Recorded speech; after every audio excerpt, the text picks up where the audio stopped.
Eduardo Kausel joins me now from Sarasota, Florida. He's a professor emeritus at the Massachusetts Institute of Technology. Professor, thank you for your time. Firstly, let me just thank you on behalf of Türkiye. I understand MIT, last I checked, organized raising about $170,000 for survivors of the earthquake, so thank you for that, if you're part of it. Let's go into what your university has been doing when it comes to early detection for earthquakes. It's become increasingly important to see when these natural disasters happen. What can you tell me about early warning systems that will give people enough time to possibly escape damage or injury?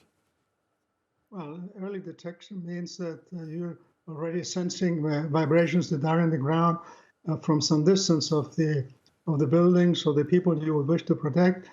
And so you send alarms, and these people may have a fraction of a minute or maybe a minute to escape the building. But in the case of the Turkey that you had today and Antakya, I guess, Antakya, the earthquake happened basically underneath. And so there you have no warning time, and you would not have been able to escape. I wish to add that although the earthquake is of relatively low magnitude, it's still strong, but much less than the shocks that shook the area 2 weeks ago. What happens is that those buildings already had been pre-damaged by the shocks of 2 weeks ago. And so they were much more prone to collapse. In principle, if they had not been for those two earthquakes, prior earthquakes in 2 weeks ago, the buildings in Antakya would not have, I believe they would not have collapsed because the earthquake is much less than it would have been necessary to bring the buildings down. In terms of warning, I don't think you would have had, even if you had had a sensor system there, you would not have had enough time to save the people or actually to escape from the buildings. Interesting. Then is there technology, if I can ask, that can show or quickly find the epicenter of an earthquake, so that it can also detect or anticipate where the aftershocks will take place? Since aftershocks, we noticed over the past couple of weeks, have been extremely dangerous. Yes, I mean, obviously you have pre-shocks, you have aftershocks, but the aftershocks don't necessarily happen exactly where the main shock happened. They're in the general area, but not at the same location. So that you have an idea really of what it means to anticipate an earthquake. The seismic waves that propagate in the ground on the order of 3 to 5 kilometers per second. So if you have an earthquake that happens 100 kilometers away, you would have maybe a good number of seconds available to perhaps evacuate the building. But if the epicenter is closer to that, then that's not the case. We've been seeing quite a few rescue efforts over the past couple of weeks, but do you think we'll get to a point where we can faster locate people under rubble and, of course, save more lives in the process? That may well be, but that has nothing to do with locating the epicenter or having advance warning. Lastly, it's clear that, because we've seen as well that people quite often re-enter buildings that are damaged, not knowing whether or not they will fall. Is MIT looking into technology that can better map the damage a building receives to determine whether it poses a risk or not? Well, the average person probably cannot, because you have both structural damage and you also have architectural damage. By architectural, I mean partitions, etc., which do not have a structural function. And the novice, the person who is not an expert, cannot distinguish between structural and architectural damage.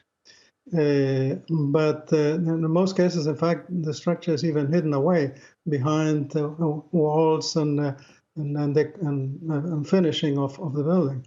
So you may not be able to see if the structure is damaged or not. I would like to say that, and I said it the last time, a magnitude 7.8 earthquake should not have produced the collapse of buildings. especially some of the recently built buildings that really should not have collapsed. And a 6.4 earthquake is something like 15 times less powerful than a 7.8. And again, that should not have produced any collapses. I would like to remind you of the earthquake in Chile in 2010, in February of 2010. It was 8.8, which is 10 times bigger than the Karan, whatever, you cannot pronounce the Turkish name, the recent earthquake 2 weeks ago. And despite that, very few buildings had severe damage, none collapsed. And Chile at the time had only 500 people dead, of which 200 were due to the tsunami on the coast, on the ocean. So, I mean, that demonstrates that you can build buildings that can resist very strong earthquakes. And as I said, the lesson here is that you should protect the people by making buildings strong enough to resist earthquakes. Professor, just about 30 seconds left with you. Do you think they will ever get to a point where we can actually start predicting earthquakes? I doubt it. I really doubt it. I mean, it depends what you mean by predicting. We know, for example, that certain seismic areas will produce earthquakes on average every so many years, every 10 years, 50 years, whatever. I mean, look, for example, at southern Turkey. I mean, in the area of the southern Anatolian fault. And if you go back not just 10 years or 20 years, but if you go thousands of years, you will know that, for example, in, let's see, where is this? In 150, that's almost 2,000 years ago, there was a very destructive earthquake there, and it is estimated that 250,000 people died there. Then some 300 years later, in 526, there was another strong earthquake in Antioch, which killed another 250,000 people. Exactly how they estimate the number of dead, I do not know. But the lesson is that if you look at the history of earthquakes in southern Turkey over millennia, you will see that very destructive earthquakes repeat there every 200-300 years, and in some cases even more often than that. In fact, I would like to remind you that on January 24, 2020, a magnitude 6.7 earthquake, which is quite strong, not far away from the current earthquakes, actually. So all of that area, southern Turkey area, and also the northern Anatolian fault, is very prone to earthquakes, and you have to make the buildings resist earthquakes. You have to plan for that. And in the case of old structures, you can say, well, they were not designed for earthquakes, but in the case of new structure, that should not have happened. It really should not. You know, the president, Recep Tayyip, said that rebuilding is underway, and for buildings that would be earthquake resilient. Professor Eduardo Kausel of MIT, thank you once more. You're welcome. Thanks for having me.